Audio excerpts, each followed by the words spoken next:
नमस्कार विद्यार्थी मित्रांनो, एम आर अकॅडमी यूट्यूब चॅनलमध्ये सर्वांचं सहर्ष स्वागत आहे। आज आपण राज्यामध्ये होणारी सरळ सेवा भरतीच्या माध्यमातून आयुक्तालय भरती 2025च्या अनुषंगाने अत्यंत महत्त्वाचे प्रश्न आजच्या व्हिडिओमध्ये कव्हर करणार आहोत। हा व्हिडिओ सर्वांनी शेवटपर्यंत पाहायचा आहे। व्हिडिओ आवडल्यास व्हिडिओला like, M R academy YouTube चॅनलला नक्की सबस्क्राईब करायचं आहे। चला तर मित्रांनो, व्हिडिओला सुरुवात करूया। पहिला प्रश्न असा आहे, भारतासाठी संविधान सभेची कल्पना सर्वप्रथम मांडण्याचे श्रेय कोणाला दिले जाते? तर या ठिकाणी ऑप्शन क्रमांक सी, मानवेंद्रनाथ रॉय यांना हे श्रेय दिले जाते। सी हे ऑप्शन या ठिकाणी योग्य आहे। प्रश्न क्रमांक 2 नंबरचा असा आहे मित्रांनो, RBIचे राष्ट्रीयकरण टिंबटिंब रोजी झाले। तर या ठिकाणी सी हे ऑप्शन योग्य आहे। 1 जानेवारी 1950 रोजी RBIचे राष्ट्रीयकरण झाले। प्रश्न क्रमांक या ठिकाणी 3 नंबरचा पाहणार आहोत आपण। 2025ची नौदल कमांडर्स परिषद कुठे आयोजित करण्यात आली होती? तर या ठिकाणी नवी दिल्ली या ठिकाणी आयोजित करण्यात आली होती। बी हे ऑप्शन या ठिकाणी योग्य आहे। प्रश्न क्रमांक 4 नंबरचा असा मित्रांनो, भुरे वेस्थिंक अणुऊर्जा संचालित क्रूझ क्षेपणास्त्र कोणत्या देशाने विकसित केले आहे? म्हणजे कोणत्या देशाने विकसित केले आहे? तर रशिया या देशाने विकसित केले आहे अणुऊर्जा संचालित क्रूझ क्षेपणास्त्र। सी हे ऑप्शन या ठिकाणी योग्य आहे। प्रश्न क्रमांक 5 नंबरचा असा आहे मित्रांनो, हस्तिनापूर वन्यजीव अभयारण्य कोणत्या राज्यात आहे? हस्तिनापूर वन्यजीव अभयारण्य कोणत्या राज्यात आहे? तर उत्तर प्रदेश या राज्यामध्ये आहे। बी हे ऑप्शन या ठिकाणी योग्य आहे। प्रश्न क्रमांक 6 नंबरचा असा आहे मित्रांनो, कोणत्या राज्य सरकारने राजीव गांधी नागरी अभय हस्तम योजना सुरू केली? तर तेलंगणा या राज्याने। ए हा ऑप्शन या ठिकाणी योग्य आहे। प्रश्न क्रमांक या ठिकाणी 7 नंबरचा असा आहे, माउंट एव्हरेस्ट शिखर सर करणारी पहिली भारतीय विकलांग महिला कोण आहे? माउंट एव्हरेस्ट शिखर सर करणारी पहिली भारतीय विकलांग महिला कोण आहे? तर अरुणिमा सिंहा ही महिला आहे। सी हे ऑप्शन या ठिकाणी योग्य आहे। प्रश्न क्रमांक 8 नंबरचा असा आहे मित्रांनो, महाराष्ट्रातील आद्य क्रांतिकारक कोणास संबोधले जाते? महाराष्ट्रातील आद्य क्रांतिकारक कोणास संबोधले जाते? तर वासुदेव बळवंत फडके यांना महाराष्ट्रातील औद्योगिक क्रांतिकारक संबोधले जाते। सी हे ऑप्शन या ठिकाणी योग्य आहे। प्रश्न क्रमांक 9 नंबरचा असा आहे मित्रांनो, महाराष्ट्रातील क्षेत्रफळाने सर्वात मोठी महानगरपालिका कोणती? महाराष्ट्रातील क्षेत्रफळाने सर्वात मोठी महानगरपालिका कोणती? तर पुणे ही महानगरपालिका महाराष्ट्रातील क्षेत्रफळाने सर्वात मोठी महानगरपालिका आहे। ए हे ऑप्शन या ठिकाणी योग्य आहे। प्रश्न क्रमांक 10 नंबरचा असा आहे मित्रांनो, खालीलपैकी कोणत्या वाऱ्यांना डॉक्टर वारे असे म्हणतात? तर खारे वारे व मतलई वारे यांना डॉक्टर असे म्हणतात। डी हे ऑप्शन या ठिकाणी योग्य आहे। प्रश्न क्रमांक या ठिकाणी 11 नंबरचा असा मित्रांनो, अडाण धरण कोणत्या जिल्ह्यात आहे? अडाण धरण हे वाशिम या जिल्ह्यामध्ये आहे। बी हे ऑप्शन या ठिकाणी योग्य आहे।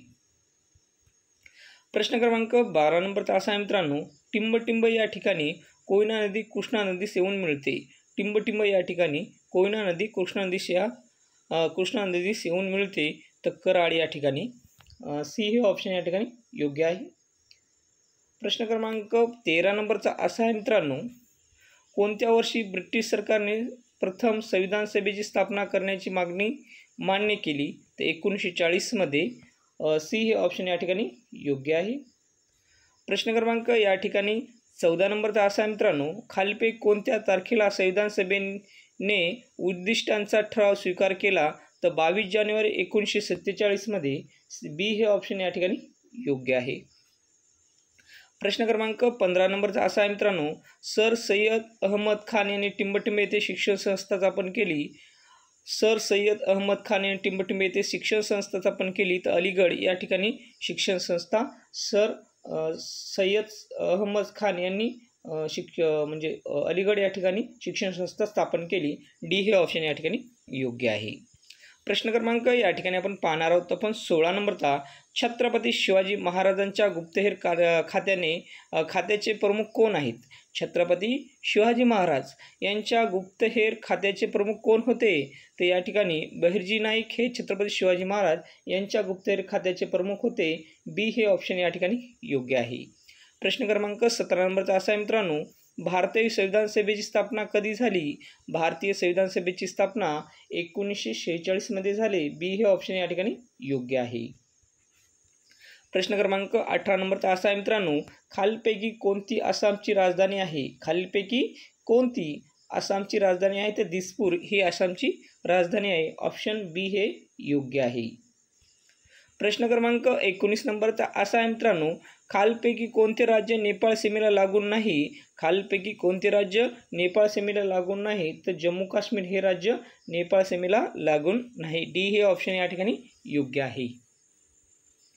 प्रश्न क्रमांक 20 नंबरचा असा आहे मित्रांनो, रयत क्रांती ही खालीलपैकी कशाशी संबंधित आहे? रयत क्रांती ही खालीलपैकी कशाशी संबंधित आहे? तर अंडी उत्पादन यांच्याशी रयत क्रांती ही संबंधित आहे. बी हे ऑप्शन या ठिकाणी योग्य आहे. प्रश्न क्रमांक 21 नंबरचा असा आहे मित्रांनो, लाल क्रांती कशाशी संबंधित आहे? लाल क्रांती ही टोमॅटो यांच्याशी संबंधित आहे. बी हे ऑप्शन या ठिकाणी योग्य आहे. प्रश्न क्रमांक या ठिकाणी 22 नंबरचा असा आहे मित्रांनो, महात्मा गांधींनी भारतात सर्वप्रथम सत्याग्रह कोठे केला?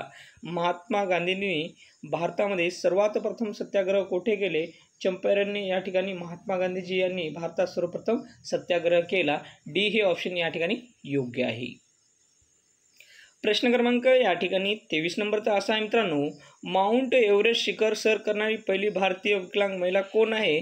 तर अरुणिमा सिन्हा ही विकलांग महिला आहे. सी हे ऑप्शन या ठिकाणी योग्य आहे. प्रश्न क्रमांक 24 नंबरचा असा आहे मित्रांनो, महाराष्ट्रातील आद्य क्रांतिकारक कोणास संबोधले जाते? वासुदेव बळवंत फडके यांना आद्य क्रांतिकारक संबोधले जाते. सी हे ऑप्शन या ठिकाणी योग्य आहे. प्रश्न क्रमांक 25 नंबरचा असा आहे मित्रांनो, महाराष्ट्रात पंचायत राज पद्धती टिंबटेव्या दिवशी अंमलात आली. 1 मे 1962 या दिवशी महाराष्ट्रात पंचायत राज पद्धत अंमलात आली. ए हे ऑप्शन या ठिकाणी योग्य आहे. प्रश्न क्रमांक 26 नंबरचा असा आहे मित्रांनो, संविधान सभेमध्ये एकूण किती सदस्य होते? संविधान सभेमध्ये एकूण 389 सदस्य होते. 389. बी हे ऑप्शन या ठिकाणी योग्य आहे. प्रश्न क्रमांक 27 नंबरचा असा आहे मित्रांनो, भारताचे राष्ट्रगीताचे गायन करण्यास किती वेळ लागतो? भारताचे गीताचे गायन करण्यास किती वेळ लागतो? तर 52 सेकंद इतके लागतात. बी हे ऑप्शन या ठिकाणी योग्य आहे. प्रश्न क्रमांक या ठिकाणी आपण पाहणार आहोत मित्रांनो 28 नंबरचा, भारताच्या घटना परिषदेचे कायमस्वरूपी अध्यक्ष कोण होते? तर या ठिकाणी डॉक्टर राजेंद्र प्रसाद हे भारताच्या घटना समितीचे कायमस्वरूपी अध्यक्ष होते. बी हे ऑप्शन या ठिकाणी योग्य आहे. प्रश्न क्रमांक 29 नंबरचा असा आहे मित्रांनो, भारतीय संविधान मंजुरीवेळी किती कलमे होती? तर 395 इतकी कलमे भारतीय संविधान निर्मिती मंजुरीवेळी होती. सी हे ऑप्शन या ठिकाणी योग्य आहे. प्रश्न क्रमांक या ठिकाणी 30 नंबरचा आहे मित्रांनो, भगवान महावीर हे जैन धर्माचे कितवे जैन तीर्थकारक होते? तर 24वे तीर्थकारक होते. तर या ठिकाणी डी हे ऑप्शन या ठिकाणी योग्य आहे. तर विद्यार्थी मित्रांनो, हा व्हिडिओ सर्वांनी शेवटपर्यंत पहा. व्हिडिओ आवडल्यास व्हिडिओला like, M R academy YouTube चॅनलला नक्की सबस्क्राईब करा, कारण असे महत्त्वपूर्ण ऐतिहासिक प्रश्न आपणास एम आर अकॅडमी यूट्यूब चॅनलच्या माध्यमातून नक्कीच बघायला मिळतील. उद्या भेटूया नेक्स्ट व्हिडिओ. नमस्कार.